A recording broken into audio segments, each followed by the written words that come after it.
آپ کی پیٹھ مبارک پر سوار ہو جاتے تو انہیں کبھی ڈانٹتے نہ ناراضگی کا اظہار فرماتے، بلکہ سجدے کو طول کر دیا کرتے، یہاں تک کہ بچہ خود سے بخوشی پشت پر سے علیحدہ ہو جاتا۔ آپ صلی اللہ علیہ وآلہ وسلم کا معمول یہ تھا کہ کبھی حضرت حسین کے ہونٹوں کو بوسہ دیتے تو کبھی رخسار کو چومتے۔ آپ کا اپنے نواسوں سے محبت کا اندازہ اس سے لگایا جا سکتا ہے کہ آپ صلی اللہ علیہ وآلہ وسلم نے فرمایا، جس نے حسن اور حسین رضی اللہ عنہما سے محبت کی اس نے مجھ سے محبت کی، اور جس نے ان سے بغض رکھا اس نے مجھ سے بغض رکھا۔ اور دوستو، حضرت حسین کی شان کا اندازہ اس سے لگایا جا سکتا ہے کہ ایک دفعہ جناب محمد رسول اللہ حضرت حسین رضی اللہ تعالیٰ عنہ کو اپنے کندھے مبارک پر اٹھائے ہوئے تھے کہ ایک صحابی یہ منظر دیکھ کر بولے، اے بچے، تم کتنی بہترین سواری پر سوار ہو۔ رسول اللہ نے جواب میں فرمایا، سوار بھی تو کتنا بہترین ہے۔ خلیفہ اول سیدنا حضرت ابوبکر صدیق رضی اللہ تعالیٰ عنہ، خلیفہ ثانی سیدنا حضرت عمر فاروق رضی اللہ تعالیٰ عنہ، اور خلیفہ سوم سیدنا حضرت عثمان ذوالنورین رضی اللہ تعالیٰ عنہ سمیت تمام صحابہ کرام کو بھی حسنین کریمین اور خاندان نبوت سے بہت زیادہ عقیدت و محبت اور الفت تھی۔ نواسۂ رسول حضرت سیدنا حسین رضی اللہ تعالیٰ عنہ عصمت و طہارت کا مجسمہ تھے۔ آپ کی عبادت، زہد، سخاوت اور آپ کے کمال اخلاق کے دوست و دشمن سب ہی قائل تھے۔ عبادت گزاری کی یہ حالت تھی کہ آپ شب زندہ دار اور سوائے ایام ممنوعہ کے ہمیشہ روزہ سے ہوتے، قرآن مجید کی تلاوت کثرت سے فرماتے اور حج بھی بکثرت کرتے۔ ایک روایت کے مطابق آپ نے 25 حج پیدل فرمائے۔ آپ رضی اللہ تعالیٰ عنہ کی مجالس وقار و متانت کا حسین مرقع، اور آپ رضی اللہ تعالیٰ عنہ کی گفتگو علم و حکمت اور فصاحت و بلاغت سے بھرپور ہوتی۔ لوگ آپ کا بہت زیادہ احترام کرتے تھے اور ان کے سامنے ایسے سکون اور خاموشی سے بیٹھتے تھے گویا کہ ان کے سروں پر پرندے بیٹھے ہوں۔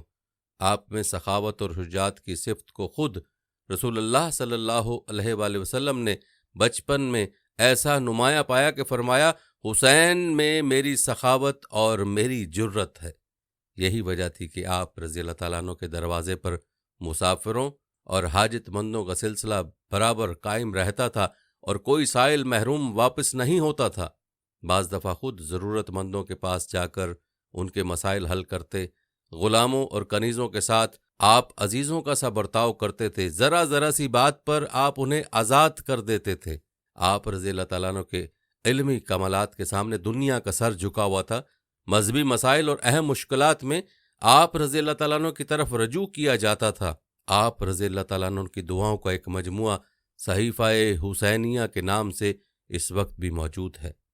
آپ رحم دل ایسے تھے کہ دشمنوں پر بھی وقت آنے پر رحم کھاتے تھے، اور احسار ایسا تھا کہ اپنی ضرورت کو نظر انداز کر کے دوسروں کی ضرورت کو پورا کرتے تھے۔ پیارے دوستو، سیدنا حسین رضی اللہ تعالیٰ عنہ کے بچپن کے حالات میں صرف ان کے ساتھ آپ صلی اللہ علیہ وآلہ وسلم کے پیار و محبت کے واقعات ملتے ہیں۔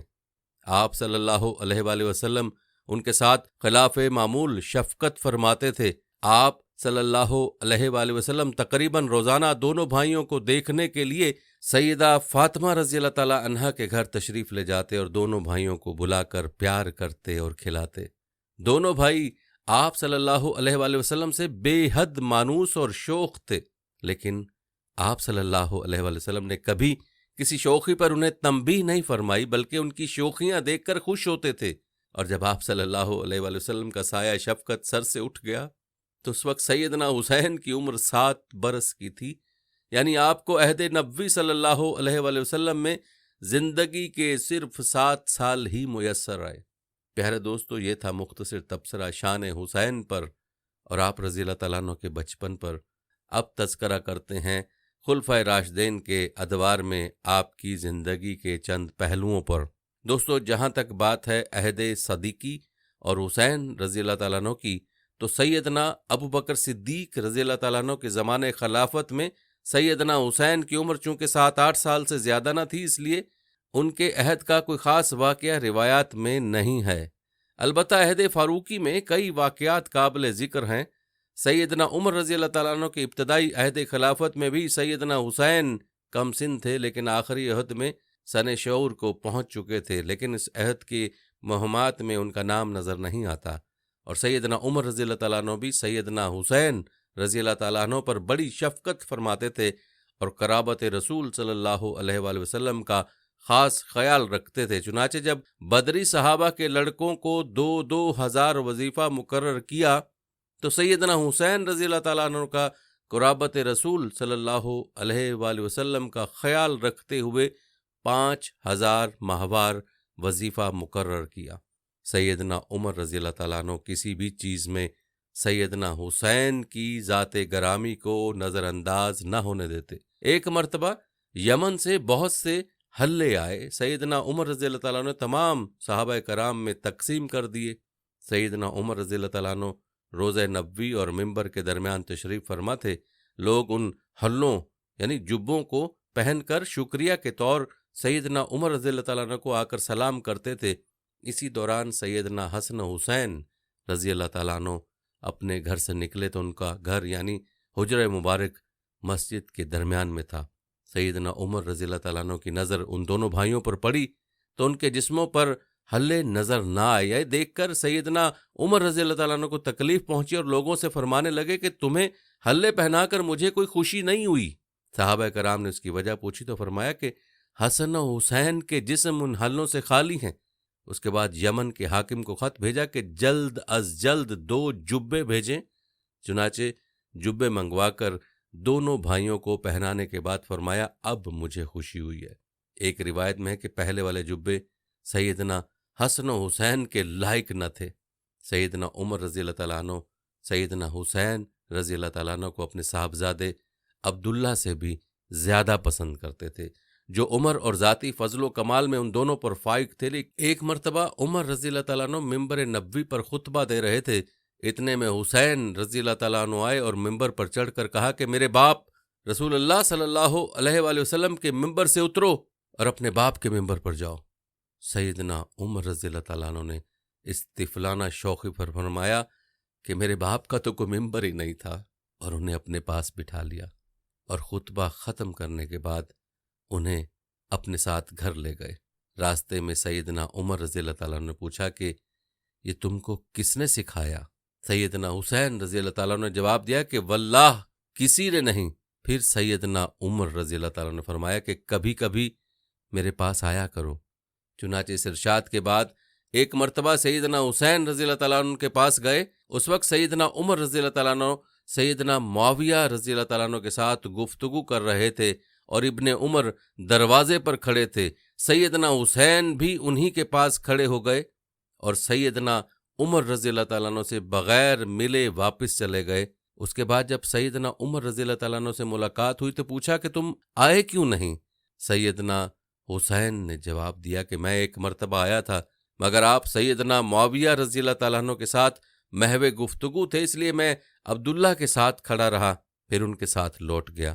سیدنا عمر رضی اللہ تعالیٰ عنہ نے فرمایا کہ تم ان کا ساتھ دینے کی کیا ضرورت تھی؟ تم تو ان سے زیادہ حقدار ہو۔ جو کچھ ہماری عزت ہے وہ اللہ کے بعد تم ہی لوگوں کی دی ہوئی ہے۔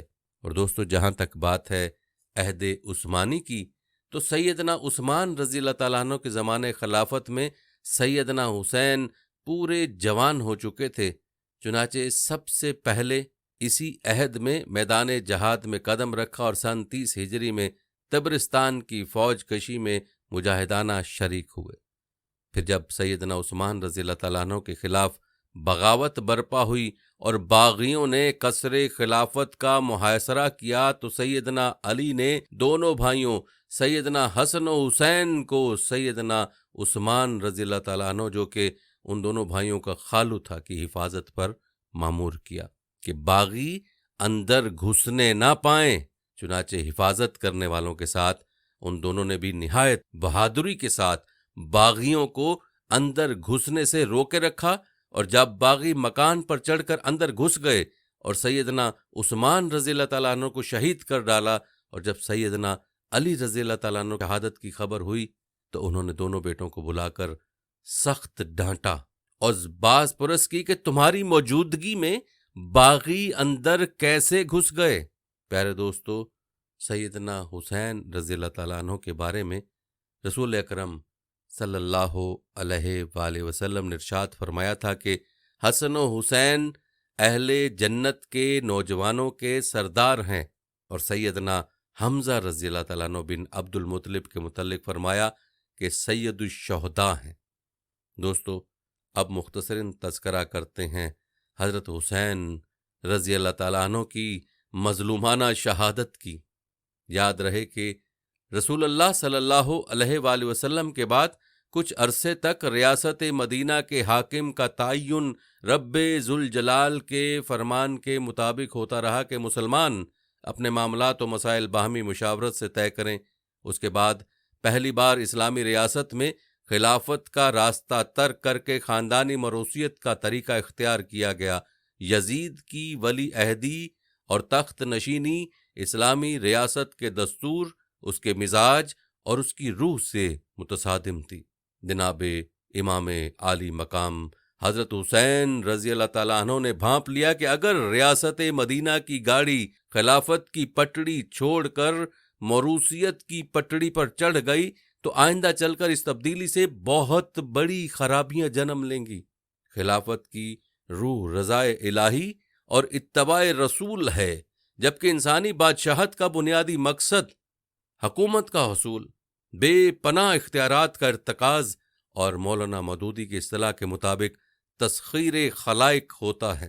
اس نتیجے پر پہنچ کر حضرت حسین رضی اللہ تعالیٰ عنہ نے یزید کی بیعت نہ کرنے کا فیصلہ کیا۔ یزید کے نائبین بالجبر بیعت لینا چاہتے تھے۔ آپ رضی اللہ تعالیٰ عنہ مدینہ منورہ سے مکہ المکرمہ آ گئے۔ یہ حج کا زمانہ تھا۔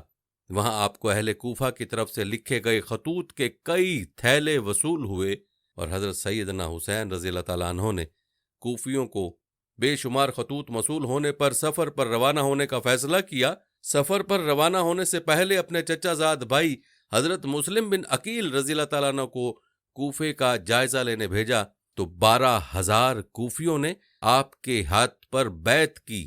نیز کوفہ کے اموی حاکم بشیر نے ان کے ساتھ نرمی سے کام لیا۔ کوفیوں کے جذبات سے متاثر ہو کر آپ نے حضرت حسین رضی اللہ تعالیٰ عنہ کو اطلاع دی کہ حالات سازگار ہیں، آپ تشریف لائیں۔ لہٰذا حضرت سیدنا حسین رضی اللہ تعالیٰ عنہ سفر پر روانہ ہو گئے۔ ان حالات کی بنا پر یزید نے فوراً کوفہ کے موجودہ حاکم نعمان کو معزول کر دیا اور عبید اللہ بن زیاد کو کوفے کا حاکم مقرر کر دیا۔ اس نے کوفہ پہنچ کر یہ اعلان کیا کہ جو بھی یزید کی بیعت پر قائم رہے گا اس کی جان بخش دی جائے گی، ورنہ اسے قتل کر دیا جائے گا۔ ابن زیاد کے اس اعلان کے بعد اہل کوفہ نے حضرت حسین رضی اللہ تعالیٰ عنہ سے کیے ہوئے وعدے کو توڑ دیا۔ دوران سفر حضرت حسین رضی اللہ تعالیٰ عنہ کو یہ بھی اطلاع ملی کہ عبید اللہ بن زیاد نے حضرت مسلم بن عقیل رضی اللہ تعالیٰ عنہ کو شہید کر دیا ہے، جسے سن کر حضرت حسین رضی اللہ تعالیٰ عنہ کے ساتھ آئے ہوئے لوگوں میں سے کچھ حضرات نے سفر کو ختم کر دیا اور واپس ہو گئے، لیکن حضرت حسین رضی اللہ تعالیٰ عنہ نے اپنا سفر جاری رکھا۔ چنانچہ قافلہ روانہ ہوا، مقام قادسیہ سے کچھ آگے پہنچا تو ہربن یزید 1,000 کے مسلح سوار لشکر کے ساتھ ملا۔ حضرت حسین رضی اللہ تعالیٰ عنہ نے کوفیوں کے تمام خطوط دکھائے اور کہا کہ تم لوگوں نے خود دعوت دی ہے، اب اگر آپ کا ارادہ بدل گیا ہو تو میں واپس چلا جاتا ہوں، لیکن آپ رضی اللہ تعالیٰ عنہ کے مطالبے کو قبول نہیں کیا گیا۔ چنانچہ مختصر سا قافلہ 2 محرم الحرام 61 ہجری کو آخر کار کربلا پہنچا۔ ابن زیاد نے خط کے ذریعے حضرت حسین رضی اللہ تعالیٰ عنہ کو کہا کہ وہ اپنے لشکر کے ساتھ ہماری اطاعت کر لیں۔ حضرت حسین رضی اللہ تعالیٰ عنہ نے صاف انکار کر دیا، لہٰذا چند افراد یعنی 72 افراد کے روبرو ہزاروں کا لشکر کھڑا کیا گیا۔ 10 محرم الحرام 61 ہجری کو میدان کربلا میں عمر بن سعد اپنے لشکر کے ساتھ حملہ آور ہوا۔ اس طرح باقاعدہ لڑائی شروع ہو گئی، دونوں طرف سے ہلاکتیں اور شہادتیں ہوتی رہیں۔ آخر کار دغا بازوں کا لشکر حاوی ہوا اور حضرت حسین رضی اللہ تعالیٰ عنہ کے خیمے کو گھیر کر جلا دیا، اور نواسہ رسول جگر گوشہ بطول حضرت سیدنا حضرت حسین رضی اللہ تعالیٰ عنہ اور ان کے خاندان کے کئی افراد اور رفقا سمیت سب کو شہید کر دیا گیا۔ آخر نبی کریم صلی اللہ علیہ وآلہ وسلم کی پیشن گوئی صحیح ثابت ہوئی۔ اس طرح یزید کے بھیجے ہوئے لشکر نے حضرت حسین کو شہید کر دیا۔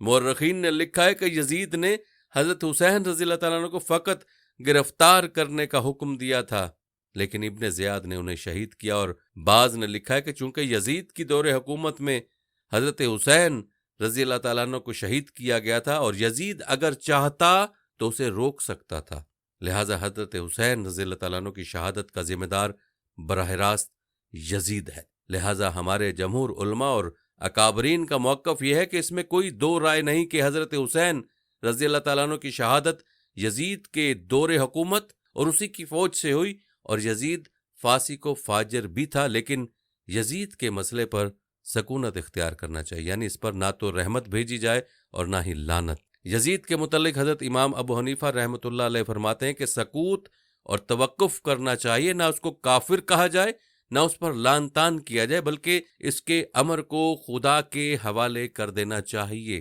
اس کے علاوہ کتب الارشاد حضرت مولانا رشید احمد گنگوہی رحمۃ اللہ علیہ یزید کے بارے میں تحریر فرماتے ہیں کہ اور ہم مقلدین کو احتیاط سکوت میں ہے، کیونکہ اگر لعن جائز ہے تو لعن نہ کرنے میں کوئی حرج نہیں۔ لعن نہ فرض ہے، نہ واجب، نہ سنت، نہ مستحب، محض مباح ہے، اور جو وہ محل نہیں تو خود مبتلا ہونا معصیت کا اچھا نہیں۔ الغرض دوستو، حضرت سیدنا حسین رضی اللہ تعالیٰ عنہ نے جس پامردی اور صبر سے کربلا کے میدان میں مصائب و مشکلات کو برداشت کیا، وہ حریت، جرت اور صبر و استقلال کی لازوال داستان ہے۔ باطل کی قوتوں کے سامنے سرنگو نہ ہو کر آپ نے حق و انصاف کے اصولوں کی بالادستی، حریت فکر اور خدا کی حاکمیت کا پرچم بلند کر کے اسلامی روایات کی لاج رکھ لی اور انہیں ریگزار عجم میں دفن ہونے سے بچا لیا۔ پیارے دوستو، حضرت حسین رضی اللہ تعالیٰ عنہ کا یہ احسار اور قربانی تاریخ اسلام کا ایک ایسا درخشندہ باب ہے جو راہروان منزل شوق و محبت اور حریت پسندوں کے لیے ایک اعلیٰ ترین نمونہ ہے۔ نواسائے رسول حضرت سیدنا حسین رضی اللہ تعالیٰ عنہ کے فضائل و مناقب، سیرت و کردار اور کارناموں سے تاریخ اسلام کے ہزاروں صفحات روشن ہیں۔ سانحہ کربلا سے ایک اہم پیغام یہ بھی ملتا ہے کہ حق کے لیے سر کٹ تو سکتا ہے، لیکن باطل کے سامنے سر جھک نہیں سکتا۔ پیارے دوستو، یہاں غور کرنے کا مقام ہے کہ یہود و نصارہ، جن کا شروع دن سے مقصد اسلام کو نقصان پہنچانا تھا، کبھی انہوں نے عبداللہ بن سبا یمنی یہودی کی شکل میں اسلام و مسلم امت کو اپنے زہر سے ڈسا، تو کبھی رافضیت کی شکل بن کر آج امت مسلمہ کو انہوں نے ایسی ضلالت زدہ ڈگر پر گامزن کر دیا ہے اور ان کی آنکھوں پر ایسی سیاہ پٹیاں باندھ دی ہیں کہ حق کی وضاحت کے باوجود بھی حق کو پہچان نہیں سکتے۔ آج محرم کا چاند نظر آنے کی دیر ہے کہ ماتم اور رونا دھونا شروع ہو جاتا ہے۔ آج جنوری شروع ہو تو مبارکباد اور خوشی کا اظہار مسلم و غیر مسلم امت دونوں ہی بڑے زور و شور سے کرتی، مگر محرم الحرام جو اسلامی سال کی ابتدا ہے، اس میں ایسا کیوں ہوتا ہے؟ کیا آپ نے کبھی سوچا ہے؟ کبھی سوچنے کی زحمت کی ہے؟ کیا آپ اس حقیقت سے آشنا نہیں کہ مظلوم امت، مظلوم مدینہ سیدنا عثمان بن عفان رضی اللہ تعالیٰ عنہ کی شہادت اس شہادت سے کئی گنا زیادہ دردناک ہے؟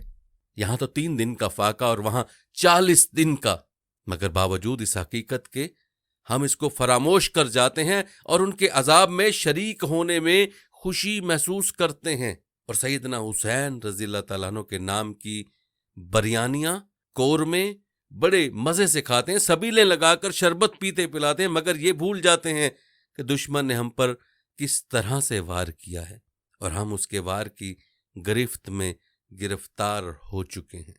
یہ وقت کچھ کر دکھانے کا، لوگوں کو بتلانے کا ہے کہ حق کیا ہے اور کہاں ہے۔